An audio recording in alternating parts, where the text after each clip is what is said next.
ان کو کہتے ہیں جی گلب سخان، صحیح ہے. سخان کہتے ہیں گیزر کو، تو یہ گلب سخان کو پاکستان میں میرے حال میں ان کو راڈ بولا جاتا ہے یا ایلیمنٹ بولا جاتا ہے. ٹھیک ہے، ایلیمنٹ.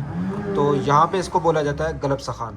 اچھا، یہ دو قسم کے یہاں پہ یوز ہوتے ہیں، ایک یہ چوڑی والا، ٹھیک ہے، اور ایک یہ مسمار والا.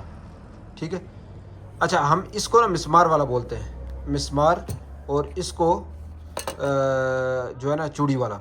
استاد حضرات آپ کیسے ان کو کیسے لکھاتے ہیں ذرا کمنٹ میں بتائیے گا، کیونکہ ہم نے اگر یہ والا لکھانا ہو تو ہم بولتے ہیں مسمار والا، اور یہ والا ہم نے لکھانا ہو تو بولتے ہیں چوڑی والا. گلب سنہ، گلب مسمار، گلب سنہ اور گلب مسمار. اچھا، کمپنی کے پیپر پہ یہ کیسے لکھایا جاتا ہے یہ میں آپ کو دکھاتا ہوں. یہ دیکھیں، یہ لکھا ہوا ہے گلب سخان آئی دی، گلب سخان آئی دی، یہ والا، یہ جو چوڑی والا ہے گلب سخان آئی دی. ٹھیک ہے. اور یہ لکھا ہوا ہے گلب سخان، حذف کمپنی کا نام ہے، موقوف. صحیح، گلب سخان موقوف اس کو کہہ رہے ہیں. ٹھیک ہے، یہ والا.